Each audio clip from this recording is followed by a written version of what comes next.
2 Samuel 18. And David numbered the people that were with him, and set captains of thousands, and captains of hundreds over them.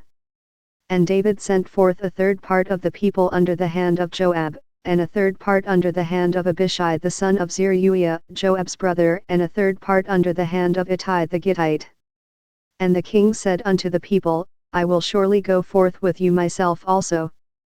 But the people answered, Thou shalt not go forth, for if we flee away, they will not care for us, neither if half of us die, will they care for us, but now thou art worth 10,000 of us, therefore now it is better that thou succor us out of the city.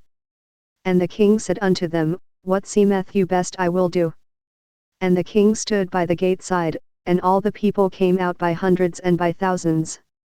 And the king commanded Joab and Abishai and Ittai, saying, Deal gently for my sake with the young man, even with Absalom.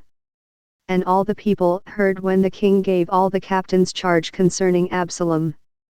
So the people went out into the field against Israel, and the battle was in the wood of Ephraim, where the people of Israel were slain before the servants of David, and there was there a great slaughter that day of 20,000 men. For the battle was there scattered over the face of all the country, and the wood devoured more people that day than the sword devoured. And Absalom met the servants of David. And Absalom rode upon a mule, and the mule went under the thick boughs of a great oak, and his head caught hold of the oak, and he was taken up between the heaven and the earth, and the mule that was under him went away. And a certain man saw it, and told Joab, and said, Behold, I saw Absalom hanged in an oak. And Joab said unto the man that told him, And, behold, thou sawest him, and why didst thou not smite him there to the ground? And I would have given thee 10 shekels of silver, and a girdle. And the man said unto Joab, Though I should receive 1,000 shekels of silver in mine hand, yet would I not put forth mine hand against the king's son, for in our hearing the king charged thee and Abishai and Ittai, saying, Beware that none touch the young man Absalom.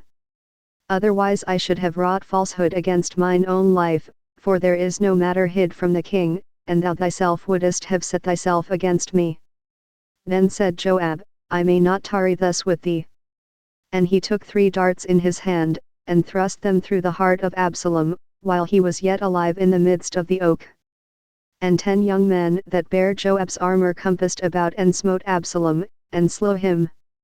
And Joab blew the trumpet, and the people returned from pursuing after Israel, for Joab held back the people. And they took Absalom, and cast him into a great pit in the wood, and laid a very great heap of stones upon him, and all Israel fled every one to his tent. Now Absalom in his lifetime had taken and reared up for himself a pillar, which is in the king's dale, for he said, I have no son to keep my name in remembrance, and he called the pillar after his own name, and it is called unto this day, Absalom's place.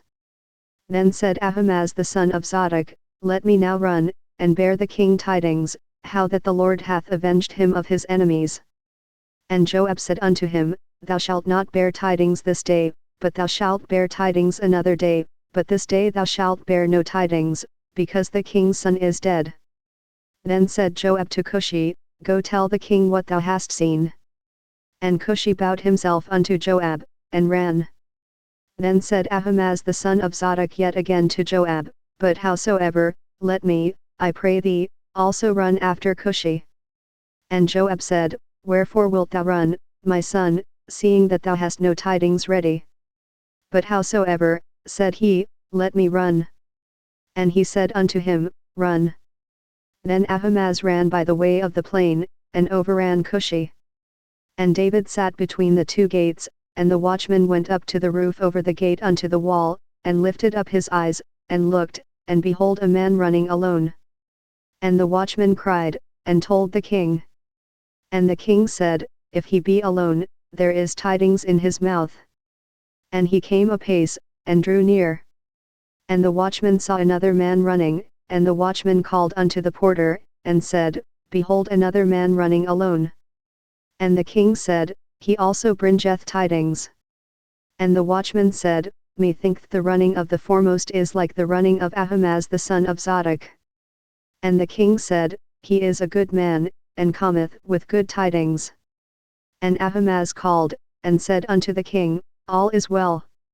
And he fell down to the earth upon his face before the king, and said, Blessed be the Lord thy God, which hath delivered up the men that lifted up their hand against my lord the king. And the king said, Is the young man Absalom safe? And Ahimaaz answered, When Joab sent the king's servant, and me thy servant, I saw a great tumult, but I knew not what it was. And the king said unto him, Turn aside, and stand here. And he turned aside, and stood still. And, behold, Cushi came, and Cushi said, Tidings, my lord the king, for the Lord hath avenged thee this day of all them that rose up against thee. And the king said unto Cushi, Is the young man Absalom safe? And Cushi answered, The enemies of my lord the king, and all that rise against thee to do thee hurt, be as that young man is. And the king was much moved, and went up to the chamber over the gate, and wept, and as he went, thus he said, O my son Absalom, my son Absalom! Would God I had died for thee, O Absalom, my son, my son!